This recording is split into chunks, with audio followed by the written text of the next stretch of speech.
talks about it all the It's my favorite time. piece I've ever done. I'm like, you need to listen to Frozen Cathedral. I like really want to do it again because I could probably actually play it this time instead of just pretending. Logan! Oh, I miss Logan. Oh, little Nicole, wow. See, there's me and Josh. It's Josh and I was like right over there pretending that I could play the first part. Was this Defender Days? That's a lot of people. Oh my gosh. Who is that child?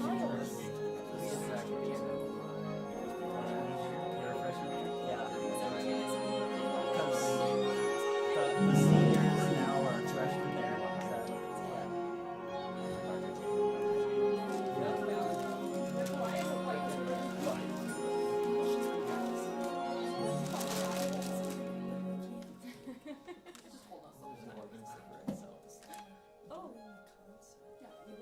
Because they want it off for the first piece, on for the second, off for the third. Went through the whole range of dynamics.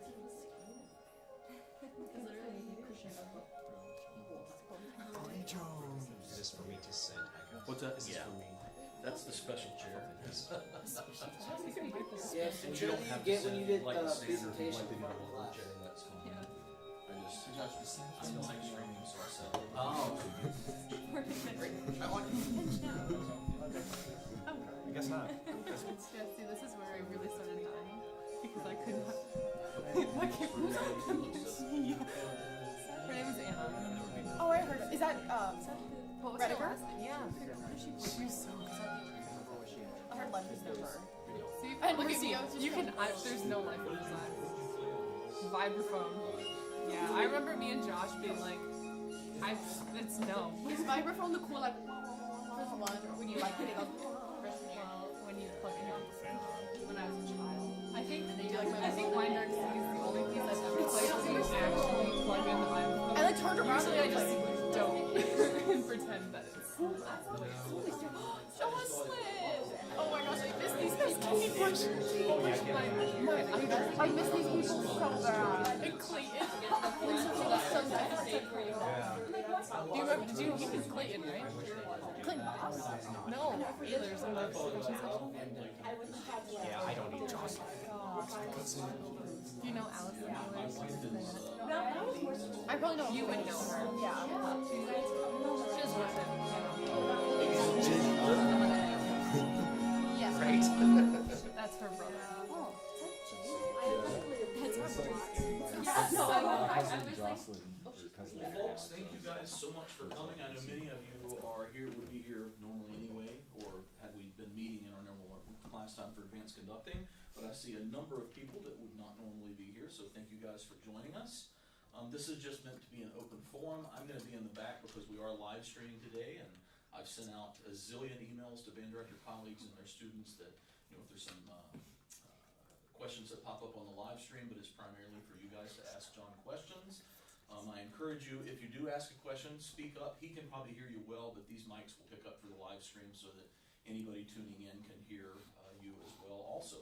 So without further ado, please welcome our guest composer residence, John Mackey. Thank you. So how many of you have to be here right now? Only like half. That's very nice. Great.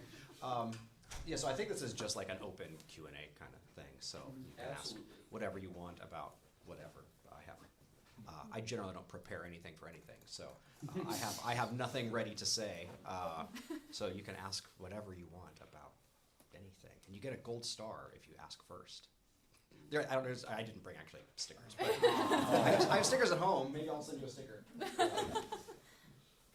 Does anybody want to start off and be the brave one with the first question? Yes. I will. Okay, we recently played Divine Mischief, which is, Courtney, where are you? Played the solo, it was fantastic. Cool. But there's a lick that she plays, and it drove me crazy, and I couldn't figure it out. And finally, I found out, I think it was the famous jazz lick. Yeah. Did you do that on purpose? Yes. Yeah. Yes. I was going crazy. I turned to my fellow player, and I was like, I know that thing. Yeah, that is on purpose. Okay. Yes, that's totally on purpose. And it was usually, most audiences don't catch it, but it's a music meme. There aren't that many music memes. But I put it in because I thought it was funny, based on the whole piece is kind of funny. Yeah. So I put it in when it was done at the Midwest Clinic with like all music. It's like there are 3,000 people, it's all like music teachers and Yeah. and the room like laughed, which was wild to like have that happen in a in a concert setting, That's and people awesome. go like, oh, that's the lick. That's And I get DMs from people that are like, do you know that's a lick? Yeah, I think everybody knows. Yeah, everyone knows it's a lick. So, but yeah, that's on purpose. I thought it was crazy. So. How did it go when you played it? I don't think any student, you played it. It was you, right? Yeah. Yeah, I don't know any other student that has played it. It was really good. You did really, really good. Right, because you like toured it, right? One rather than Frozen Cathedral. Was it on tour? Is that right? Yeah. So you did a bunch of Yeah, times. we did it 8 or 9 times. Wow, that's Day after amazing. day after day. Yeah, right. Jeez. She did. Yeah, that's just, it's like that piece is so hard. When I was writing it for Julian Bliss, the guy who cast me to write it for him, he's just amazing. I didn't know that he was as good as he was. Like I knew he was famous, but I didn't know he was actually good. I thought he was just like, I knew he was a prodigy. He like played for like the Queen of England when he was like 8 or something, and like just he's a superstar on clarinet, and so I knew that by reputation he was good, but I hadn't heard him play really, I hadn't heard him play it that I knew was hard, and I would be writing it and I would send him stuff, and I remember one time I was writing something and I think it was in the second movement, maybe I don't remember. It might have been the last movement. And I sent him this little excerpt, and I was like, "Is this even possible? Like, can you even play this?" And he texted me back because I lived in California at the time, and he was in the UK, so it's like 9 hours later where he is, so it's like 11:30 at night or something for him when I text him, and he texts back. He's like, "Well, I'm at the pub, so give me like 10 minutes." And like 10 minutes later, he sends me this like video, like little selfie video of him just completely shredding it, like, and then shrugging and turning off the camera. Like, it's just like, he's so good. And I kept asking, like, what's hard? And he's like, nothing's all that hard. Eventually, after we recorded it, he admitted, he like would point to things like, this is actually very hard. But it was cool because he never asked me to change anything. He can circular breathe, so like that was just ridiculous. Like, yeah, it was wild. So, but yeah. Yes. Do you have a favorite instrument to write for? Not to write for, no. It sounds like a cop-out, but I really kind of need all of them. Yeah. Like the colors are, what makes it fun to write for a big ensemble. Concertos are usually fun to write because I can just think about, like, I want the concertos to be really just for the instrument that the concerto is written for. Like, I don't want it to be like, oh, this would sound just as good on a different instrument. Yeah. So I think first I did soprano sax, and then I did, was trombone second? I did a percussion one when I was in my 20s. There's another percussion one that's with wind ensemble that's not very good. So I ran out of time. And there's trombone, trumpet, clarinet, and I'm doing flute right now. But that's normally fun, but because I still have like all the other colors of all the other instruments. But something I was supposed to have written like 2 years ago, and I still haven't written it. And I keep getting like emails from people that I pretend I don't see, because I like agreed to write this piece a long time ago. It's a trombone sonata. So like writing a trombone concerto was fun. Writing a trombone sonata, like just with piano, and I love trombone. Like, I don't know if there are any trombonists in here, but like, I clearly love, I love trombone. But trombone as a solo instrument is already kind of tricky, and trombone just with piano, I haven't figured out how to make it work, where the only colors are piano and trombone. I think any like sonata type thing, like a solo instrument and piano, would be hard for me to write. I would love to have written, I want to have written it, because I think trombonists will want to play it because it'll be something they can just play on a recital. And I don't have anything like that. I don't have recital music. I have piano reductions of the concertos. Like there's a piano reduction of Divine Mischief, but I think the piano part is probably basically unplayable. Yeah, right? Like, imagine like everything you all did, but like one person has to do it now. There are piano reductions. There are piano reductions of all the concertos, but I didn't do any of them. I hired a pianist to do them because I can't play piano, and I think to really write like to be able to reduce a large ensemble to just a piano, you kind of need to know what you can do on a piano. But you know, I like all of them. I think there are instruments that are harder for me to write for, and not that I don't like them, but just I don't really know how to write for them. Now, I'm not going to ask you what instrument you think that is, because then everyone's going to be like, "What's my instrument?" Because they're going to be like, "You don't know how to write for my instrument. That's clear." No, the hardest for me to write for actually is euphonium. Are there any euphoniums in here? So it's not like so that does not mean I don't like the instrument. Because I never played in band, I didn't learn the color of a euphonium when I was learning all the instrument colors. So like I think it's easiest to learn the language when you're younger. And so I was able to, I was around live music all the time with my mother taking me to rehearsals with orchestras, that I heard live orchestra music hours every week in person. So I learned like what an oboe sounds like in person and how it sounds with the other instruments. And so it's kind of like I learned the language of all the colors of the instruments, but there's no euphonium. There's very little euphonium in orchestra music. And there certainly wasn't any in any of the music that my mother played in a community orchestra in Ohio. Like they weren't playing, Holst, and what else has euphonium in the orchestra? Besides like, I guess the Planets has euphonium, and there's probably some other stuff, but not stuff that, if it's a community orchestra in Ohio, they're only playing like the hits of classical music. And so they're not playing stuff that's like, it'd have to be pretty recent, and they didn't play much that was written after 1880 in that orchestra. So I just didn't hear the instrument, so I didn't hear the color to learn, oh, that sounds really good in this range, and with this, accompanied by these instruments or whatever. So it's still tough for me to just figure out how to use it well, and I have found, things to do with it, but I don't know that I've been asked to write a euphonium concerto. I've always just said no. I just wouldn't know what to do. Like trombone was hard for me, and I really understand trombone. But euphonium, I don't know how I would think of that as a different thing than like a really wide colored French horn is almost how I hear it. That's it, yeah. I used to, it was interesting when I was about to write my first band piece, which was an orchestration of an orchestra piece. So I took an orchestra piece called Red Line Tango, and I made a band version of it. And before I started it, a friend of mine's a composer named Jonathan Newman, and he'd done some band pieces. And he just said, because it was my first time with band, he's like, a euphonium is not a cello. And that was really all he told me, which it's not a cello. But I still, in Red Line Tango, there's a line that I took from the cellos, and I just put it into the euphoniums, and it sounds fine. But it's not a high tuba. It's not really, it just sounds so different than a trombone. It sounds so it doesn't sound like any other brass instrument to me. So, but I just can't quite figure out how to like smartly make that color interesting. Yeah. I often stick it in, like if I have some like epic line in all the French horns in unison, if you stick the euphoniums in there too, now you've got power horn.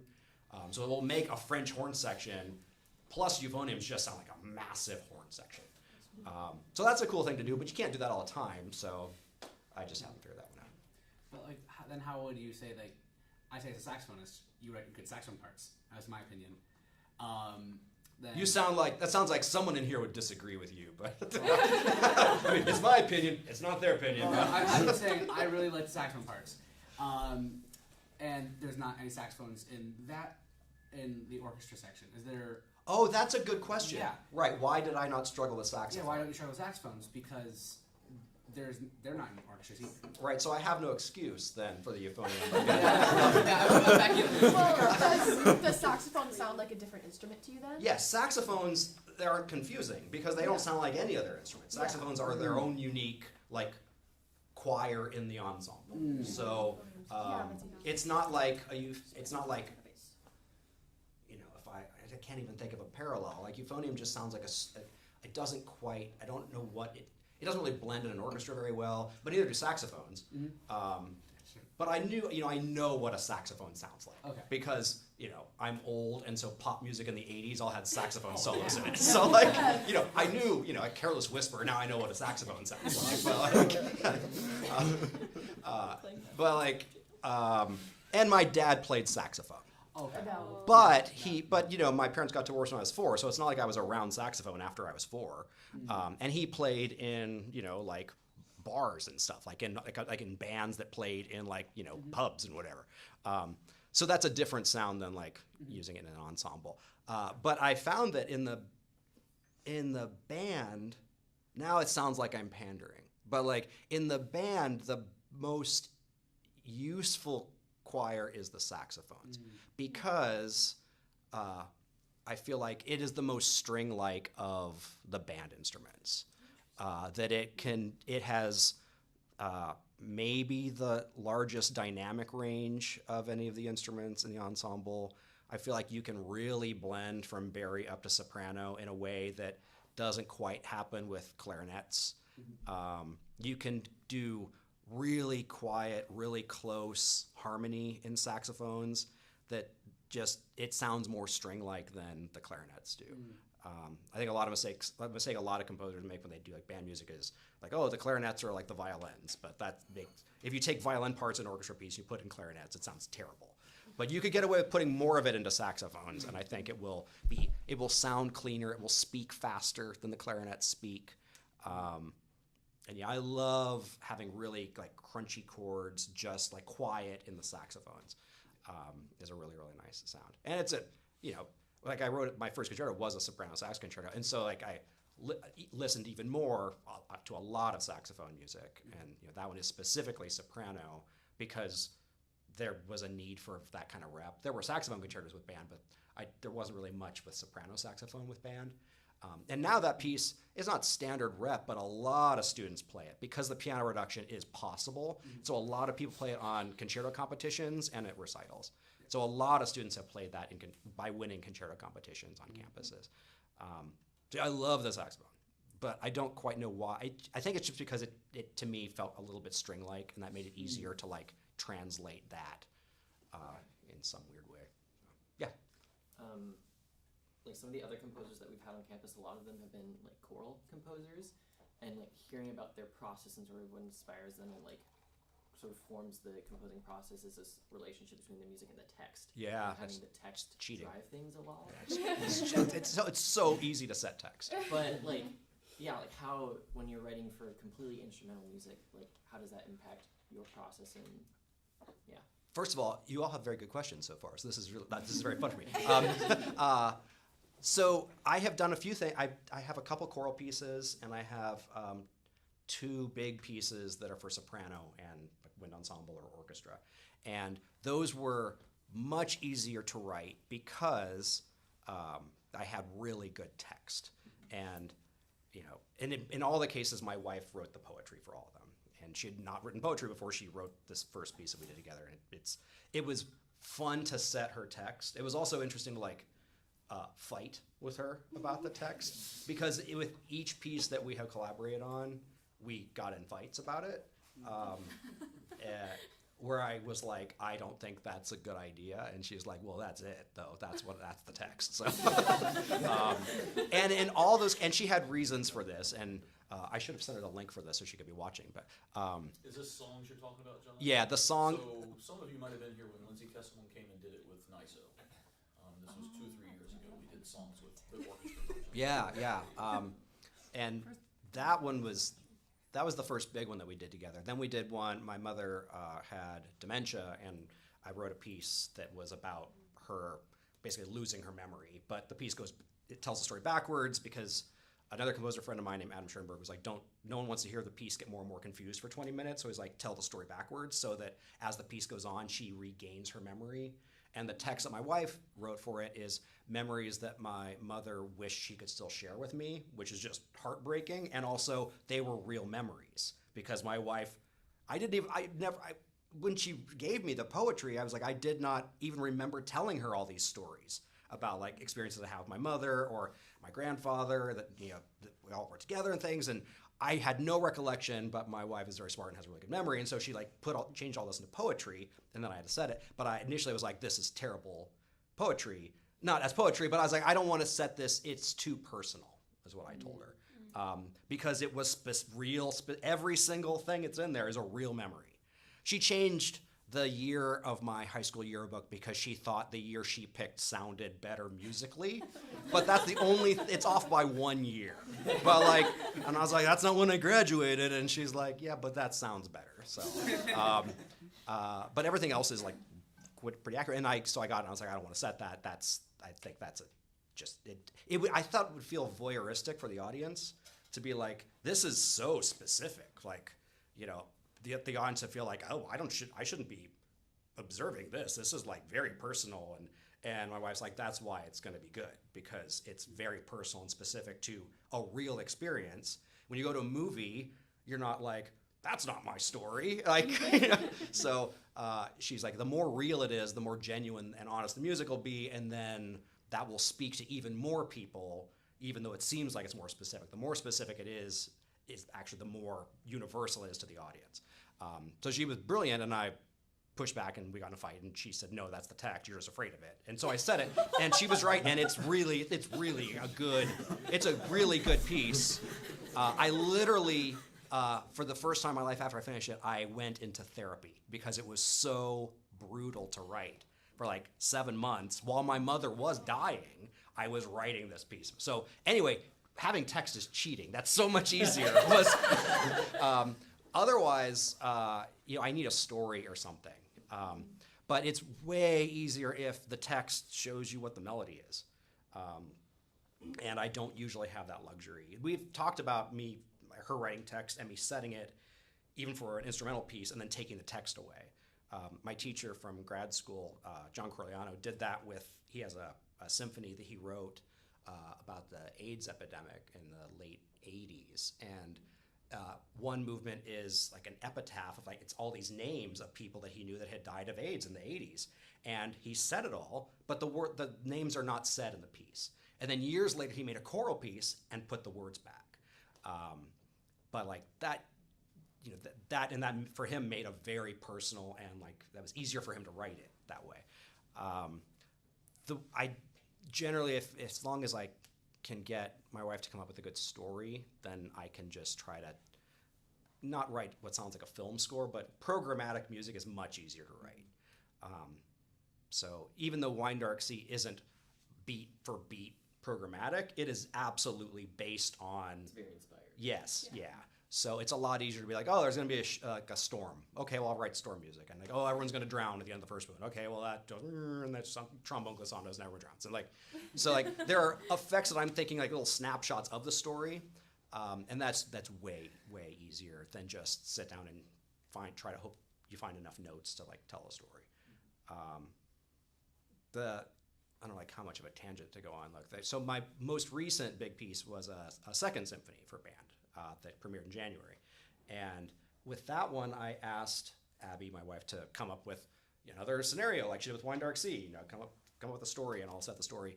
And the first thing she came up with was really, really good. It was based on Norse mythology, and it was the story of the Norse god Odin. And Odin has these. He has these ravens, and she was going to call the piece "A Conspiracy of Ravens," which is the name of a group of ravens. That's a really good title. Really good. It's still a good title. This is all still a good idea for a piece.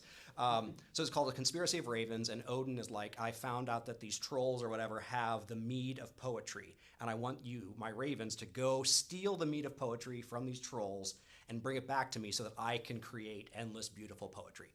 So the ravens go and they, steal the mead from the trolls. I thought, I could write troll music. I could write like raven music and like Odin music.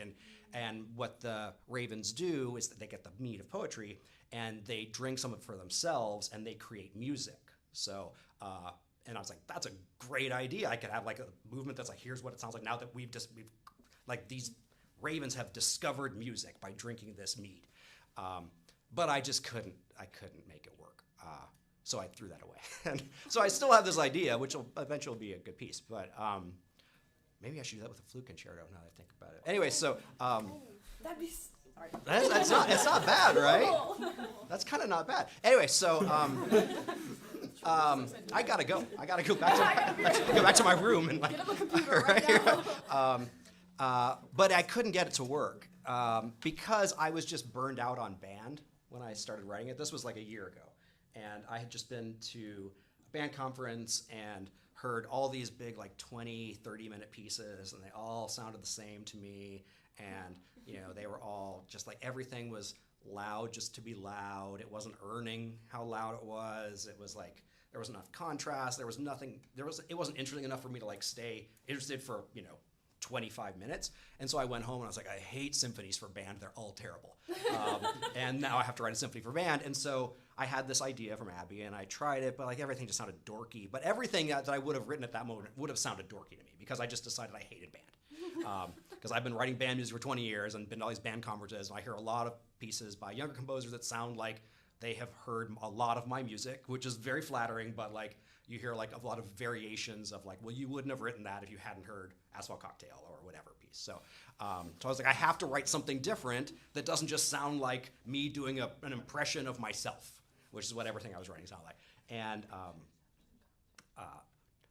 Dr. Rose already heard all this story, so I apologize for you hearing this story a whole second time. But so what ended up happening is I decided I would just try to just write, like not have a story or anything. And you can't do that with a 25-minute piece. But I was like, I'm just going to do it. I'm just going to start writing notes down.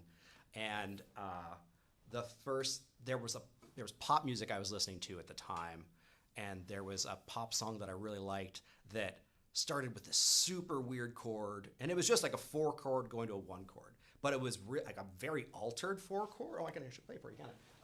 So the song is just in like E flat minor, but it starts with a 4-chord that is, there's a really like, it's this note right here that shouldn't be there.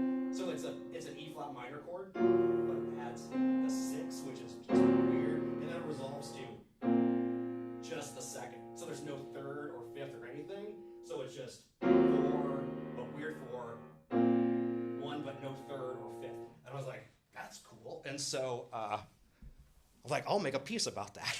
So I got nothing else. And so I basically just tried to find ways that I could like, do variations on those 2 alternating chords. So I started writing music like that with a lot of mixed meters and stuff. And I liked that, but I didn't know what to do with it. And then I started writing this slow music, and there's a book by this, he must be, is Lenimsky Russian? That certainly sounds like a Russian name.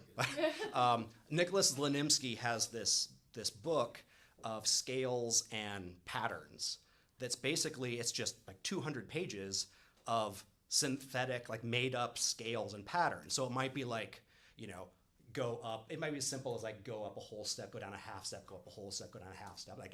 Like that would be a pattern. Or octatonic scales, which is just, half step, whole step, half step, whole step, half step. So those are both synthetic scales. But this is 200 pages of those. And like splitting, 3 octaves into this many notes that are like equally spaced or whatever. And so I started messing around with those and just like finding weird, creepy sounding scales. And I wrote this like really dark, kind of like dirge-like thing. And I was like, why is this so dark? And I realized it was because right around the time I started it, my wife was diagnosed with melanoma, like skin cancer. She's totally fine. But when we found this out, we didn't know that she was fine. We just know, there was a weird thing we took off your skin. We biopsied it. You have melanoma, which is like basically the fastest acting spreading cancer that you can get. So then there was, we like wait for like, more test results and like, we still don't have it all. We have to take more off, and they take more off, and then they biopsy that, and we have to wait for that. And it just weeks between things, like waiting for test results and like going and, seeing more doctors and all this stuff. And it was so stressful. But I still had to be writing this piece. And so basically I just wrote this very long, dark piece. Like the middle movement of the symphony is what I ended up writing. And it's 15 minutes long. The whole piece is only 25 minutes long, but 15 minutes in the middle movement. And it's just like, it's heavy. And has some really pretty music in it too, but kind of goes back and forth between, beautiful and dark. And the end of it, I tried to do this really cool thing where it gets really, really dissonant, and then it just melts into this E flat major chord. But it takes so long to do it, where like all these notes are slowly stripping away, and it just gets louder and louder. And then like, eventually you have this very nicely scored E flat major chord, like just following the overtone series to make it as loud as possible, and it just swells and fills the room and the release, and just get this E flat major chord again. So I think the middle movement is one of the best things I've done in like years. So then we turn out she's fine. So then I play her the middle movement, and I play her the half of the first movement that I have done, and I'm like, I don't know what this is. I don't know what piece I'm writing. I'm just like trying to write music that doesn't sound like everything else I've written before. And she said, it's based on The Tempest by Shakespeare. And I was like, okay, fine. So it has nothing to do with The Tempest. But what that informed what was cool is she's like, I feel like a lot of people maybe have read The Tempest at some point, but not many people have seen a production of The Tempest. Like, I've never seen The Tempest. I'm sure I read it at some point, and then I reread it when I figured this out. And there's this character, Prospero, who's a sorcerer, and so the first movement became this sorcerer thing. The middle movement, we never quite tied in what that actually has to do with The Tempest, but we just pretend that it does. And then what happens at the end of The Tempest is Prospero breaks the fourth wall, and he talks to the audience, and he does this monologue to the audience, which is basically like, that was our show, wasn't it great? We did such a good job, please clap. And so I was like, wait, the last one, just please clap? Like the Jeb Bush meme of like, I'm like telling a joke and no one saying anything, but please clap. And so like, I was like, okay, I can write that. And so I wrote Please Clap. It's a march that, it's not called Please Clap, it's called Rough Magic, but like the idea comes from, I didn't know what it was, and she's like, it's The Tempest, and then I made it about The Tempest in the end. So, and it's basically just 6.5 minutes of increasing pandering to try to get the audience to just go nuts by the end of the thing. So. What was the pop song? Charismatic by, I'm gonna listen to it. in my library, that's a V. Care is Haley Knox. Okay. Yeah. Let me give that a listen. Oh. That's the weird chord. Oh, that's nice. And I was like, oh, I can do that. I'll make a whole symphony about that. That's crazy. But it's a weird first chord for a pop song. Yeah. So anyway. That's very jazzy. Yeah. On the topic of composing, when you get to technically composing everything, what is how do you go about it? Do you go about it in more of do you have an outline sort of what you want to do, what beats you want to hit, what musical beats you want to hit, or do you honestly go with more of a feel of what does it come to you as you compose, or do you basically outline, or just kind of as they call it in writing terms, dancing? Yeah. So usually, especially with the big pieces, they're outlined. So that was something that Corigliano, my grad school teacher, he says that a composer should think like an architect, and you should design the piece before you write any notes at all. So if he's writing a piece, he has to figure out, he's like, well, if you were an architect, you would decide what's the building for? You wouldn't be like, oh, we've got these really great fluorescent lights we want to put all over the place, so let's make a building. You'd be like, no, what's the building for? And how big does it need to be to meet those needs? So how long is the piece? What's it made of to support that size? Just all the structural things. You figure out the HVAC. You figure out all the where the electrical's going. And the last thing you do is be like, okay, we should put a piano right there. And he's like, the notes in the piece are the furniture. And if you have designed the piece correctly, the notes should be easy to find. So that's what he taught, and I couldn't do it when I was there. So first year of grad school, he's like, that's how you write a piece, is you make this, and he draws it. He tapes 11 by 17 pieces of paper together long ways, and he basically makes a colored pencil drawing of the piece.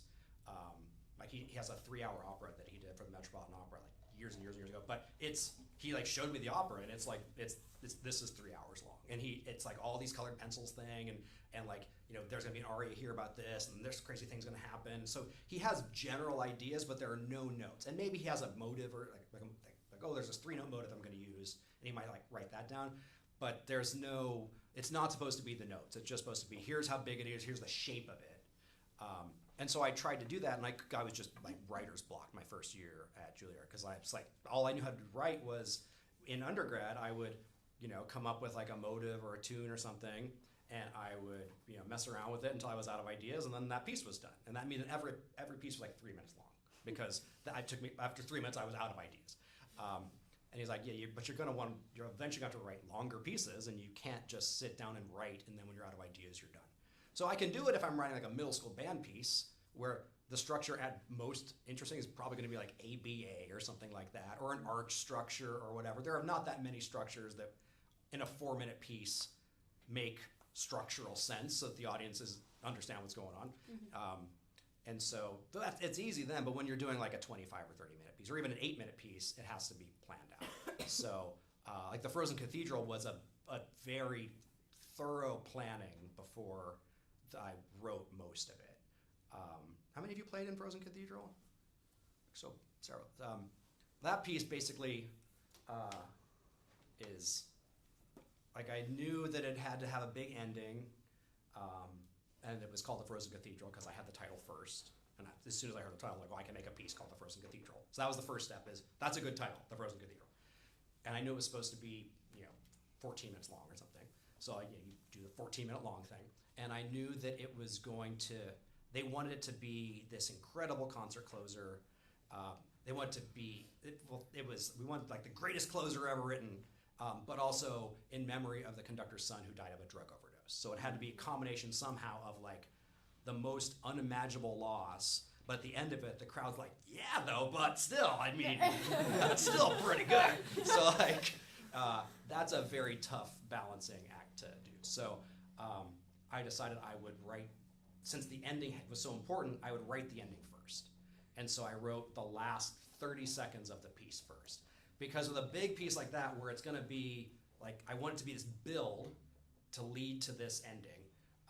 And I didn't want to top the ending earlier in the piece. I didn't want multiple endings, I wanted one big ending. And so if you write that first, then you just make sure you don't top that. Like, it's aiming for this, so don't do something better than this. And I knew that it was called The Frozen Cathedral, and I was like, well, why don't I just put an amen cadence at the end? So that was like the first idea, was I'll do like this plagal amen cadence. And I was like, well, what can I do to an amen cadence to make it interesting? And so I'm like, well, I'll do the 4 chord, but then I'll just keep repeating it, and every time I repeat it, I'll add one more wrong note against the 4 chord. And so it will just get more and more dissonant. And then right before the end, the last statement, all the wrong notes go away, and it's just 4-1, just amen. And I'm gonna have all these extra percussionists, because they asked for extra instruments. So they were like, it's part of this convention, and they were hosting this convention. So they didn't have to like get all these instruments and players onto a bus or whatever. They could just have the instruments and the players right there on campus, and it wouldn't cost them anything to have extra players. So they asked for extra players. And I was like, well, I guess I'll have extra percussion, because I can make it extra twinkly. And there's this really old Superman movie with Christopher Reeve, and he goes to the Fortress of Solitude, and it's all like twinkly with like this, like the ice crystals falling, from like this. And I was basically picturing the Frozen Cathedral as Superman's Fortress of Solitude. So it's like kind of blue light, but like, light refracting off of the ice and the snow and everything. And so I was like, well, I can do that if I surround the audience with metal percussion. And so in the last chord, I'll just have all of the metal percussion play the loudest E-flat major triad, like arpeggioed on 3 glockenspiels and, triangles and crotales and harp, and like, how sparkly can I get? Well, it's easier to make it sparkly if I surround the audience with the players. So I decided to put the percussion in the surrounding the audience, which then, knowing that going in, now I can write the whole piece knowing there are 3 percussionists behind the audience, and here are the instruments they'll have, and what can I do to keep that interesting for them, because they're not going to play for all 14 minutes. It needs to be like, it comes in at really special moments. And so you forget that it's there, and then you're reminded by little twinkly things, and then at the end it's just like overwhelming sound all around. So that stuff I knew. And then I was like, all right, well, so what happens before the amen cadence? Well, there's, let's do like I don't even know. So, but that's going to be deafeningly loud. So what would be cool is if I can also make the piece the quietest band piece that's ever been written. So I want the end to be just overwhelmingly loud, but a lot of it to be like whispering quiet. And I was like, what's the quietest instrument in band instruments, and it's a bass flute. I couldn't think of anything quieter than a bass flute. So I had never heard a bass flute in a band piece because you can't. Like, you just can't, even if anyone had written for it, you can't hear bass flute in a band. But I was like, that would be cool if there's a melody and it happens at the beginning of the piece, really quiet, just in bass flute, and at the end of the piece, it's presented really, really loud as this huge tooty chorale. So I wrote this tune that I made a bass flute solo, and then I kind of transformed it. I changed a little bit in the end, and it's restated. It becomes like a major key thing, and then so that stuff was all planned out. I'm like, well, let's do 2 sections. Let's do like, the first section is like an introduction that's basically this slow crescendo of grief, and then the second half of the piece, which really 2/3 of the piece, is healing. So you get like just sadness, and then trying to heal from the grief of the first half of the piece.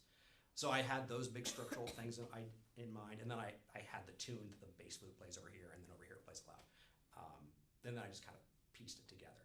But I knew how long it was. I knew that it wouldn't have worked if I had decided halfway through, I should put 3 percussionists in the back.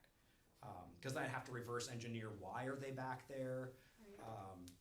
And I knew that it had to be bass flute from the early in the piece, but that was an idea of just like the maximum dynamic range of a band piece, like from quietest to loudest, all in the space of like 14 minutes.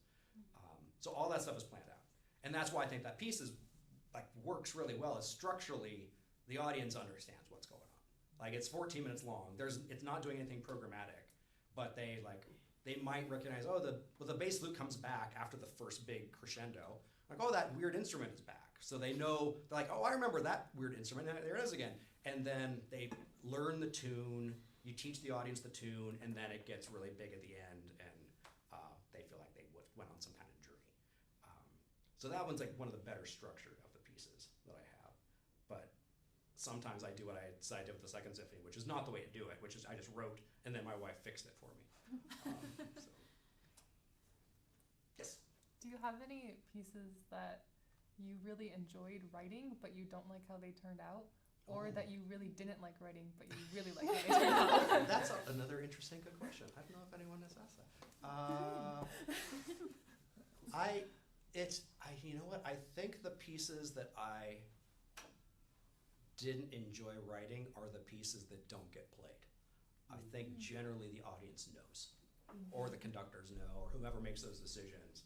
They're like, it's fine. And I don't even know if I mean enjoyed writing necessarily, but like I could tell while I was writing it, like, this is a different thing, or this is good. And then I'll have pieces where I'll finish something like, this is really good, no one's playing it, and then a couple of years later I'll listen to it again, I'm like, that was wrong, that really wasn't that very good. I was just happy I was done with it, and so I thought it was good, but it really wasn't that good. Because I definitely have pieces that just don't get played, where I tried a new thing or whatever, and it just doesn't necessarily work. And I've also found that what my wife calls like bleepy bloopy music, like really crunchy music, does not tend to work as well. It just doesn't get played as much. Like, I have a really early piece that I wrote called Turning, where there's a composer named Warren Benson who has this amazing piece called Passing Bell, and I was like, what if I wrote my version of Passing Bell? But the problem was, his piece was really about something, and mine was trying to write my version of Passing Bell, and so it's like really huge dynamic range, and it gets really dissonant, but it doesn't do it because of something. It does it because I was like, why don't I try something like that? And so when it was finished, I was like, I wish more people would do it. But the more I hear it, I'm like, I get why they don't do it. It doesn't really sound genuine. It sounds like I was trying a thing. Whereas like the middle movement of this new symphony, that's honest music. That was like, life sucks right now, and I'm gonna write. I have to write something, so I'm gonna write something. And people hear it and like, wow, I don't know what was going on with you, but that's a thing. but people hear Turning and they're like, that is ugly. And so like that's the difference. And I think there's no more dissonance in one or the other. It's just one is done in a way that is like true, and the audience can tell that, I think. So can you just tell us, I've heard the story when you were at Ohio State a number of years ago, but and you can be as brief or as detailed as you want, but just how you got into composing, because that's one of the the unique things that I think people find interesting is that you didn't play an instrument, and you came to composing in a way that most musicians don't. Right. Yeah, it was. My parents were both amateur musicians. My mother really wanted to be a professional flutist, but it's like a whole like wicked stepmother thing going on, and she basically had to either go to college or get married when she turned 18. And her new stepmother was not going to help in any way financially with college. And so basically that meant she had to either get into the Curtis Institute of Music, which is free, and basically the most competitive program there is in the world, or get married. And so she auditioned at Curtis, and it was just too much pressure, and the audition went terribly. She did not get into Curtis, and so she got married. And my parents were married like 13 years, I guess. My dad describes their marriage as, they were married 13 years, and I was like, what was that like, Dad? And he's like, it was the happiest 6 months of my life. And so anyway, so that's how that went. So yeah, very, not great, but they were both musicians, and they played in community bands together, and they both just loved music. And I had an older sister named Lisa, who's 8 years older than I am, and I still have her. She's fine, but like she's still my sister. I should go write about that. No, she's fine. So.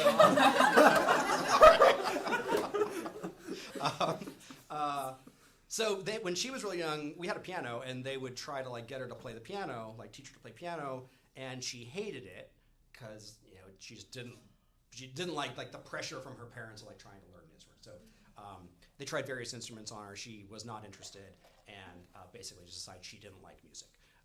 So then I came along when I was younger, and there was always classical music playing in the house, and my mother was always listening to like Paulini playing like Chopin etudes and preludes, and like I still have like those original like vinyl, and like she loved that stuff. So I heard it all the time. But then I would go to the piano and be like, oh, I should play some Chopin. But I was 3, and I didn't know how it worked. But I thought if you just like did this, it would sound like the records, and it didn't sound anything like Chopin when I did that. And so I'm told I would cry because it didn't sound like Chopin, and they'd like, oh no, he's gonna hate music just like his sister, and so they would like take me away from the piano so I wouldn't like become like messed up like my sister was. She's fine, she's not messed up, she's great.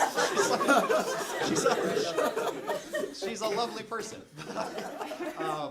And so then my parents got divorced when I was 4, and I would live with just my mother, and she only had a high school education, and we were in rural Ohio, and because she had very little education and had not worked, she'd just been a stay-at-home mom the whole time for those 13 years.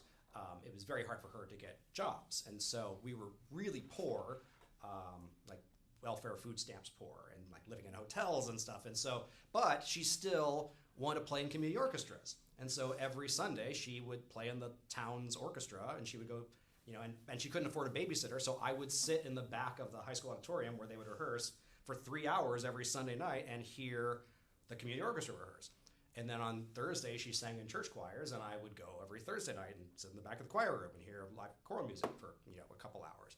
And then Sunday morning, go to church with her and hear the church service, and then at night go back to the orchestra rehearsal. So I was around live music all the time, but I wasn't really showing much interest in playing anything. And also because we were so poor, we lived in school districts that didn't really have much in the way of music anyway. So it's not like there was some requirement that, you have to be in choir or you have to be in band or anything like that. There wasn't, because they didn't have programs to insist that the students did those things. So I was not in any sort of performing ensemble and never played an instrument. And then when I was 11, my grandfather got a computer. This was a long time ago. So this was like the early 80s, and he got an Apple IIe, which is like the predecessor of like all Macs and everything, but like very predecessor. And he's like, hey, I just got a computer. Do you want me to like show? And I have music software on. You want me to show you how to write music? And I was like, well, and I didn't necessarily want to write music, but I I had never used a computer before. Like to people your age, that's impossible to fathom that there was ever a time when there wasn't a computer somewhere. But he's the only person I knew with a computer, and it was in the laundry room. So like that's how different the times were. And so he takes me back to the laundry room where the computer is. But it's all like green screen. It's like there's no color. It's just green. And this was before the mouse was invented. Well, the mouse had been invented, but it wasn't. It was at like IBM in some lab. It wasn't like the Macintosh where you like have a mouse. So there was no mouse, but there was a joystick and keyboard, and that like typing keyboard. And so he's like, well, here's this music program. It's called Music Construction Set, and it was a piano staff at the top of the screen and rhythmic values at the bottom of the screen. And you would use a joystick, and you would move this pointer finger around the screen until it was on a rhythmic value that you wanted, and you would hit fire. So it was like an Atari 2600 style joystick, like an orange button on the top, one button. It's not like a PS5. It's like a one button thing. And so you go and you grab a rhythmic value and you put it on the piano staff and you hit fire and it puts your chord note up there. And then you go down, you get an eighth note and you drag it up and you put it wherever you want on the staff and you hit fire and it puts the eighth note up there. And after like 3 hours, you've got like 4 measures of music. And you go to the little like piano icon and you hit fire on that and it plays your music for you. And he's like, so the way you write music is here's how time signatures work. There's 4/4, and 4/4 means there are 4 quarter notes. I mean, you know this part. So he's like, the only rule in writing music is you have to put the right number of beats in the measure. That's really the only rule. There's all this other stuff they're going to try to tell you, but like that stuff, that's made up stuff. All that. If you ever hear about music theory, it's all just made up reverse engineering of like how you make Bach sound like Bach. But really, the only rule is if it's in 4/4, you have to have 4 beats. That's it. In Frozen Cathedral, there's a 16th note missing from one of the percussion parts. And it's so, my grandfather would be so upset if he knew that like the one rule. But it was, as an 11-year-old, and I was good at math and stuff, so it was pretty easy to be like, oh, I understand how time signatures work. And he's like, so have at it, just put the right number of beats in the measure and you did it right. And so I, spent the afternoon just playing with the software and just randomly putting notes in a staff, not knowing what any of them meant. And it all sounded dumb. And then I was like, well, what if I moved this note to this, part of the staff? And, well, that sounds a little bit better. And I was just, messing around with it that way. A couple months later, my dad got me a computer. He got me a Commodore 64, which is like an early 8-bit, like the same era as like the original Nintendo. So like the sounds it made were like the original Nintendo. And I got the same piece of software and I started like trying to write music, but not really knowing how. Around the same time, my mom got a job as the secretary of the music department at the College of Music at Ohio State. And so I would use her staff ID and I would go to the Ohio State Music Library and I would check music out of the library. And I was like 12 now, but they didn't question it because it's like college students work in work studies, so they don't care that there's like this. Yeah, you're right. There's like this, and I'm always been small for my age, but I'm like this 11-year-old comes in with like this middle-aged woman's ID and like checking out all this Bach and stuff. Whatever. But yeah, it's you don't even they probably don't even look. They just scan it and like give it back. So. I guess initially because she had all this flute music, what I was doing is I was sequencing her music into the computer. Like I would take Bach flute sonatas that she had the music for and I would sequence them. And enter every note one at a time with a joystick. I got better. I eventually wrote my own music software. I got better music software and eventually got software that I could change the sounds and stuff and make it sound, I learned about articulations and stuff. And I put in a ton of music, like a ton of music. I put in most of, the Bach has the well-tempered clavier, which is 2 books of, all the keys. I put in, so the Commodore 64 can only play 3 notes at a time. So unlike, the Mac, which can play unlimited sounds at a time. But the Commodore can play 3 notes at a time. So I put in all the 3-part fugues. And I put in all the preludes that could kind of function with only 3 notes happening at a time. And then I eventually got a second Commodore 64. And I put them side by side. And I plugged each one into like one of the stereo channels on my like Radio Shack, which you don't even know what that is, but Radio Shack was like a Radio Shack amplifier that I had, and these like two like awful speakers, and I would like hit fire at the same time on both computers, and I would get stereo sound of 6 notes at a time now. So once I could do that, that opened up all kinds of possibilities of music I could sequence.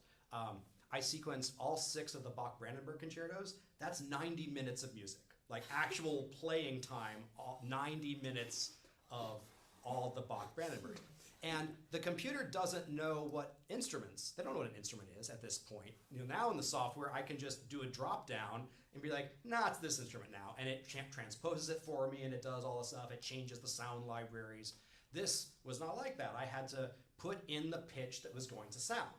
And so the first Bach Brandenburg has crazy, because brass instruments were different then. It wasn't like, I mean, you all brass players know this, but like, it would be, a horn would be pitched in the key of the piece.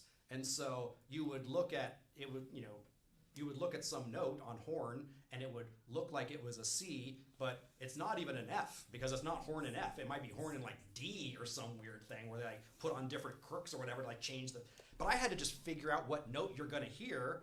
If I see like, trumpet in D, which is like the second Bach Brandenburg has this big piccolo trumpet thing, and trumpet in D, I think it's in D, even though piece in F, but I think it's a trumpet in D. Is that right? Is it D piccolo? Anyway, I just had to make sure that I put all the notes in the right transposition level. So I was learning how instruments transposed, and I was learning about arranging, because if I only had 3 parts that I could work with, or maybe 6, when I was putting in an orchestra piece, I had to figure out what are the 3 most important or 6 most important notes. I put in all of Mussorgsky's Pictures at an Exhibition. That's 30 minutes of music. It all sounds terrible. I'll see if I can pull something up real quick. But like it sounds, like 8-bit, because it sounded like Nintendo. Wasn't there like a Mario Paint Compose or something piece of software at some point that was, let's see. What do we got here? All right, we have the Barber Piano Concerto. That's a terrible idea for. So the way I eventually learned about mixed meters is because I mentioned that my mom sang in church choirs, and she tried a lot of different religions when I was a kid. Changing to just different. She was Brethren for a while, Lutheran. Eventually, she joined a Unitarian church, and I'm sure here what all of these are. I go to a lot of places that what is Unitarian? But the way I describe to people who don't know what Unitarian is, it's like basically if you're like, there's probably God, that's good enough for the Unitarian church. Like it could not be more liberal about any belief. If it's like it seems positive, then you can come to the Unitarian church. What that meant is that the music they could perform was anything. Because if it was religious at all in any way, they could use that as church music. So they, one year, for the choir concert, they performed the Bernstein-Chichester songs, which is in Hebrew, which I never would have heard if she had not been a member of the Unitarian Church Choir. So that piece is amazing, and the first movement is all in 7, and it was the first music I was aware of hearing that was in 7. And the last movement is all in 10. It was the first piece I ever saw that was in 10. And I sequenced it all. I put it all into the computer with 2 different Commodore 64s. But that was how I learned how mixed meters worked, was from like Bernstein choral music. It doesn't sound good here, so I won't play it. But I did some of like the Mozart Requiem, because that's probably sounds really good. Like the Dies Irae from the Mozart Requiem for 8-bit Commodore 64. That's music. Hold on. Oh. Undertale us. What box did on this? I put that in the video game. It is kind of undertow, isn't it? Yeah. So at some point, I won't be able to find it, but at some point somebody put undertow into like with 8-bit sounds. And it's on YouTube, and it's sick. better than YouTube. I mean, it's better than undertow. It's like it's so good. That's cool. So there's a bunch of Bach on here, like the St. Matthew Passion, and like, it's just here a bunch of the Brandenburgs. But it sounded terrible. But I was learning all kinds of stuff about like arranging and all that, and trying to make it sound as much like the recordings as I could. I couldn't make a violin sound like a violin, but I learned how Baroque articulations work, because Baroque music doesn't have articulations on it. But there's a stylistic way that we now understand of how you play what all is staccato in Baroque music.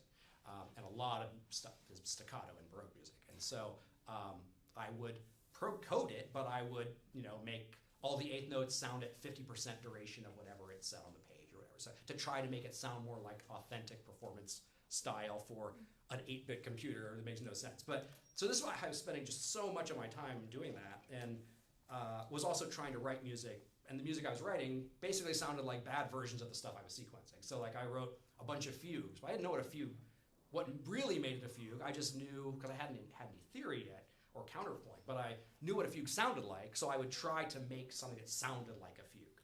And I was basically, I think, just writing rounds, honestly. But like, as a 13-year-old, it was fine. And I started writing just more and more of my own stuff and sequencing less and less of other composers. And by the time I was in high school, I guess, I was really just writing music with the software and not sequencing other composers.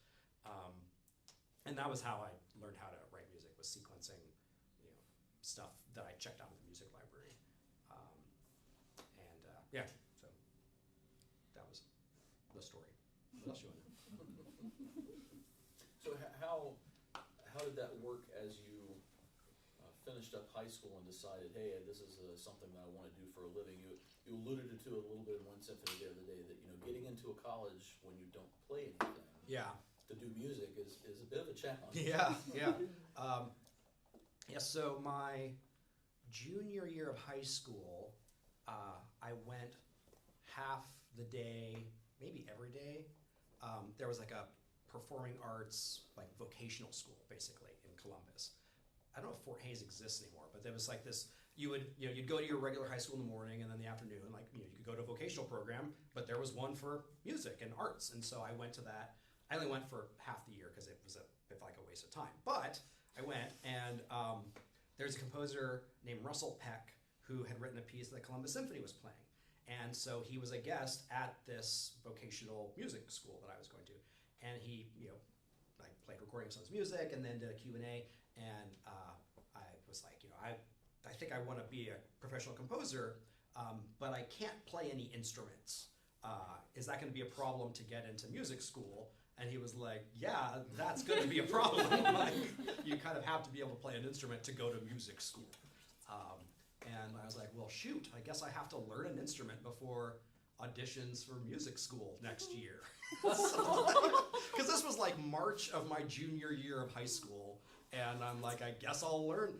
How hard could piano be? Oh, and so That's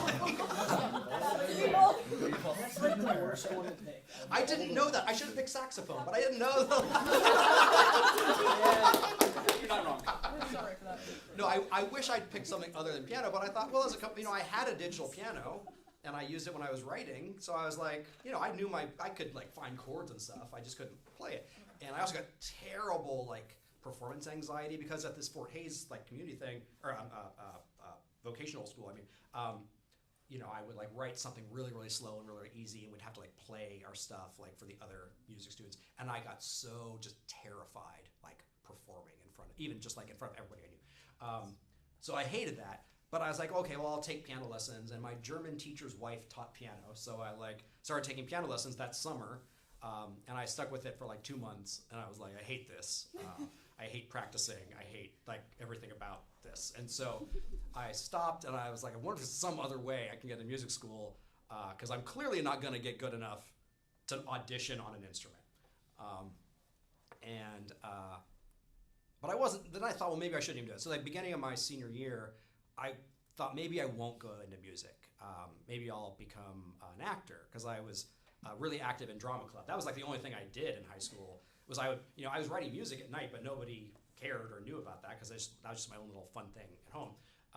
But like for my extracurricular thing was I was like in drama club, and I was president of the drama club and all that stuff. And they impeached me, but like it's fine. I turned out fine. Is there a piece about that? There's not a piece about being impeached, but I was just like, really, you impeached me? Like, That's crazy. Wow. What did you do? What time are we done? So like, me and my best friend Jeff Brownell skipped school because there was this supermodel that we liked named Claudia Schiffer, and she was signing autographs at the mall downtown, and so we like we used to get to school and we went to like get Claudia Schiffer's autograph because that was pretty cool at the Yeah. time. And so it was a different time, but like, it was a big deal that she was visiting because she was like a supermodel, and so the news crew came and we were on TV getting Claudia Schiffer's autograph, and then that night I went to drama club rehearsal, but I had like gone home sick, and so I wasn't allowed to have gone to drama club rehearsal, and so the director of the drama club was like, you can't be the president of the drama club and like skip school and then come to drama club, like you can't. That's not a very role model-y thing to do. So now you're vice president. And I was like, Okay. he later went to prison, but that's I had nothing to do Role with model, that. baby. That was like, yeah, exactly. Speaking of role models, yeah, like, okay, who's the role model now? So, I hadn't even thought of that. You're totally right. He's lecturing me? Okay. So I decided, unrelated, not to become an actor. Like, that was unrelated. And I applied to 2 colleges for music. One was, there's this little college like in the town where I went to high school, Westerville, Ohio, just outside of Columbus, called Otterbein College. And now it's Otterbein University, now then it was Otterbein College. It's a tiny, private school. And I basically would have been the music department if I had gone. And then I also auditioned at this conservatory in Cleveland, the Cleveland School of Music, and I got into both, and so I went to CIM. And the thing about a conservatory is they don't need you to play an instrument because you're not going to play as well as the actual majors on that instrument if you're a composer. You're there to learn to write music, not there to like mess up the orchestra and play worse than everyone else who plays that instrument in the orchestra. So then I had to take piano proficiency classes, but I'm sure so do you. So like however not great you are at piano, that's how well I play piano. So like, because that was all. And then when I got to Juilliard, I had to do it again. I had to do piano proficiency again, and I just pretended I hadn't learned the pieces I had learned in undergrad, and then I just learned them again. So like I could, so there's an F major, like 2-part Bach invention. I could play that, or I could, and like a Clementi sonatina. Yes.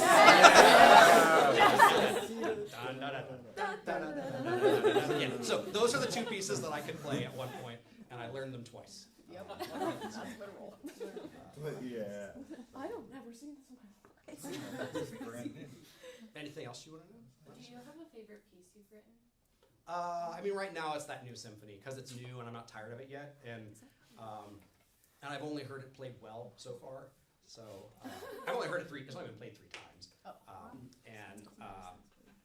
And it's fun because it's fun to see, the audience reaction, at the ends of each movement and stuff, because it's still like new and people don't know it. So it's fun to, it's different than, I have pieces that have been around quite a while and, people know them. And so, it's just a different kind of vibe. But, so right now it's that piece. So I'm in a songwriting class right now, and I don't have anxiety when I perform, but I have anxiety of people hearing my piece. And you talked about performance anxiety. Do you have that when like people are playing your pieces and you're sitting in the audience, you're like, oh gosh, like do you feel that still? Not when it's finished. When I'm writing it, I don't want anyone to hear it. Like I always wear AirPods when I write because I don't want my wife to hear it before it's good. And even though she would not judge it, and she's not a musician, but I feel like I don't want her to hear something like, I thought he was better than that. That's what I'm convinced she would think. And I've had commissions where people be like, can you just send it to us as you're working? I'm like, absolutely not. No. I want you to hear it when I'm like, well, that's pretty good. But like before that, I don't think it's good at all. So like it goes suddenly from this is terrible to okay, that's good, and there's kind of nothing in between. Yeah. My wife thinks that's a problem for me, that like everything is black and white. Like it's either the best thing I've ever done or it's garbage. And so like, and I think she's wrong. Yeah, but I don't want to. I'm trying to think like generally with new pieces, I hear at least a rehearsal recording before I get there, and those can be hard to listen to. because they don't necessarily know quite how to play it yet, and so then I think, oh, that's what it sounds like, and that can be really like demoralizing to be like, oh, that's not what I thought it would sound like, or maybe I'm still like cleaning some things or whatever. So yeah, I don't get nervous about premieres. Like when the new symphony premiered, I was not nervous because I'd heard the rehearsals and the group was so good, and I was like, oh, this is like, people are gonna like this. But it had been really hard to write because again, it was the piece that I spent all this time with my wife sick while I was writing it, and it's the middle was huge and really dark, and I didn't know for sure it worked, but I was at the premiere in Switzerland in January, and the first movement ended, and I thought, well, that went great, and I was feeling pretty good and relieved that like I spent 9 months on this thing, and like it was really a slog to write it, but like the first minute ended, and I thought, oh, that's pretty good, and I heard someone go, wow, and I started crying because it was just like, okay, there's just like all this like 9 months of just like, is it gonna be good? And then like to have just some stranger like not even meaning to say that out loud in which people was like, okay, it's gonna be fun. So yeah, I wasn't nervous about it, but I was still so relieved that it did go fine. I don't know, which one of you? Mine's quick. Okay. Do you have any pieces that aren't played much that you wish were played more often? I'm sure I do. I mean, it's a piece that I always think people don't play it, but I think I just don't get to hear it when it gets played. A piece called Sacred Spaces that I'm really proud of that I did for the Army Field Band. That's just like a very happy, short piece, and I think it works pretty well. And it's like I like the tune, and it came out right before lockdown, and so that was not a good time to like release a piece.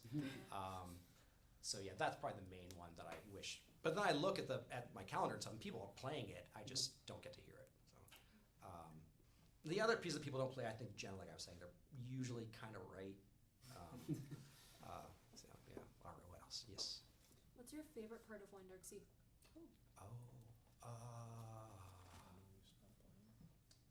I'm kidding. The end. Yeah, I mean the end is pretty satisfying. The end is Yeah. And also, like I've heard a lot of performances of it, and some of them are not amazing. But basically no matter what, everything locks in, for the last like 2 minutes of the piece. And so then I'm like, okay, we're fine now. We're past all the hard stuff. So yeah, I think the last couple minutes of it. And I don't even think it's necessarily even that good. I think it just, and in fact that wasn't supposed to be the ending. Yeah. It originally ended at, gong, gong, gong, and then, so I'm trying to think, I don't know what rehearsal letter that is, but it ended right before the,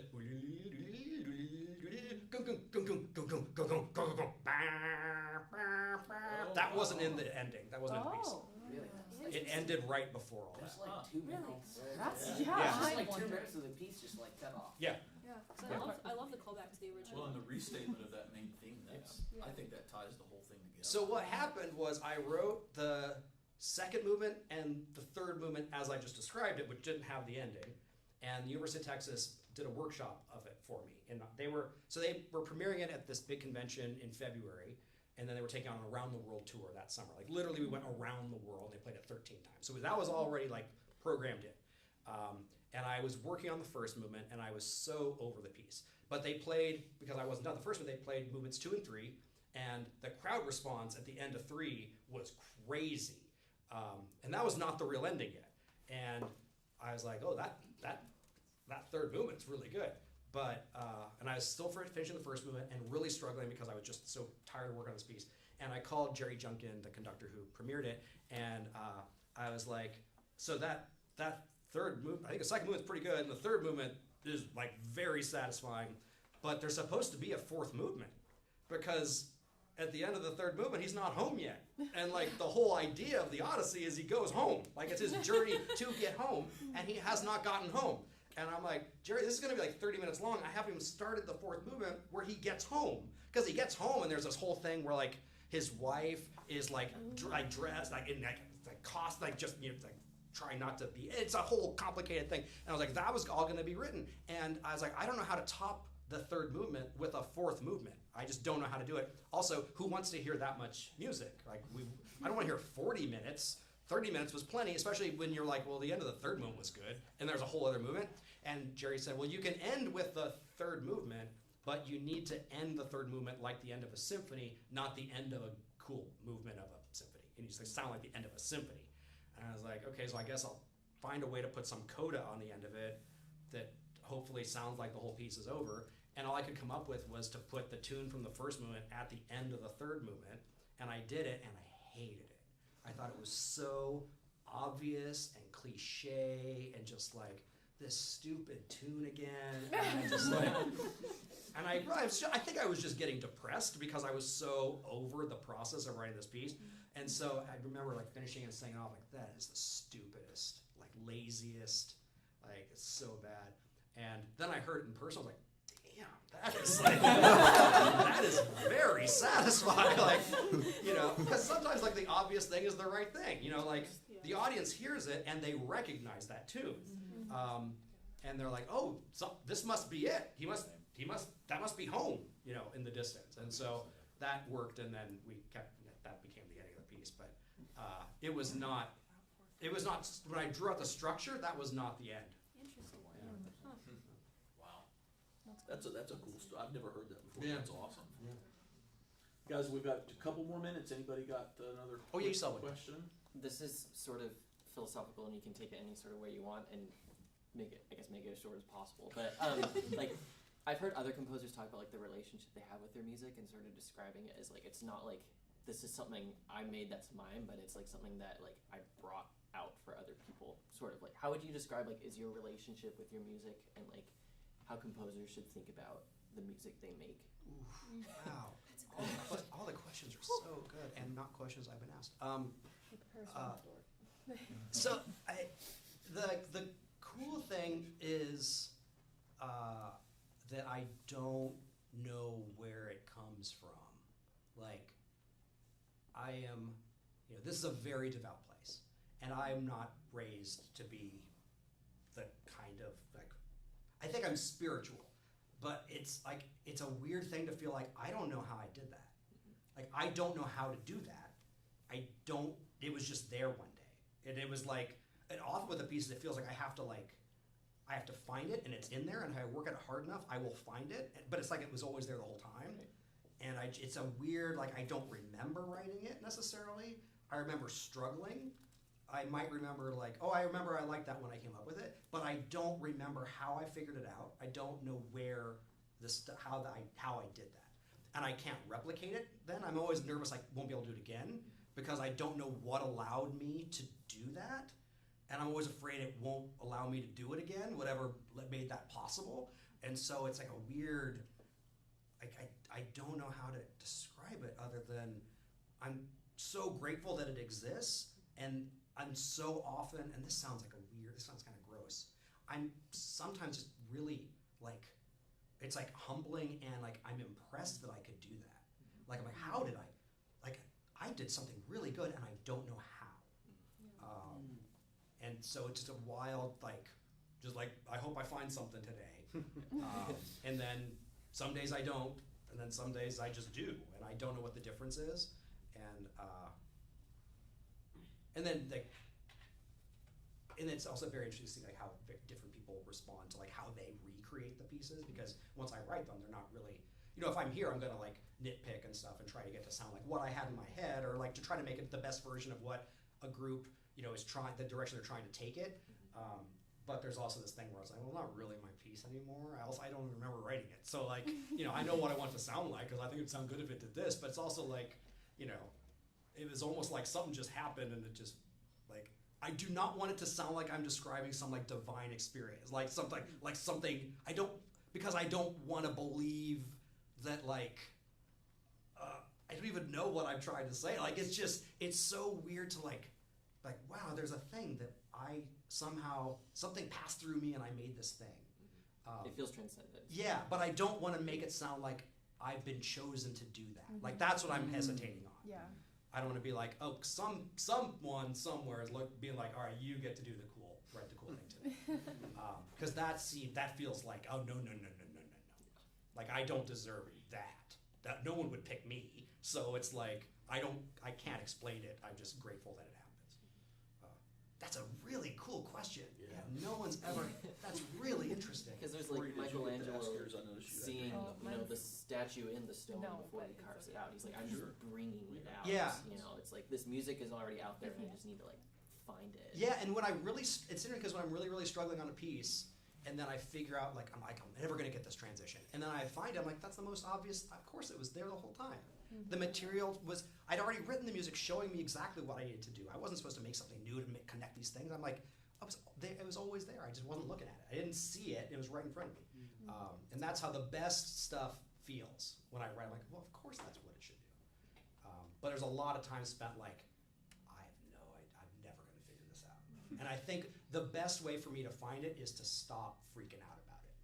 So like the writer's block, when I really used to get writer's block, the best way around it was to just like go for a walk. Like just step away and try not to actively think about it, because really thinking about it, it's like whatever it was that was going to let me find it was like not if you're like freaking out right now. You got to like calm down, and then you can find it. It's cool. I know for me that happens at like 3 a.m. in the morning. Much to my wife's chagrin. Well, guys, let's give John a round of applause. Thank you. Thank you. I feel like we could definitely have gone on for another hour, but I know he's probably getting hungry, and you guys have things to do. I look forward to seeing those of you in the Wind Symphony at 5:15. It'll be a laid-back rehearsal, but we'll just touch on some things that we discussed with him yesterday in rehearsal, and then get ready to knock it out of the park tonight. Yeah. So, does anybody have any questions or concerns before I let you go? All right, we'll see you at 5:15. Great. Thanks, everybody. Bryce, what exactly did you ask about? I did not hear you. What's the relationship with the music? You're so right. Really not a lot. Honestly, I think. Yeah, really not too much. I mean, we made some. I should have something for this design. I just sent Bryce a text. Okay. That's the recording. Because No. that's Sweden. I'm sorry. I got there. Swiss. I'm there.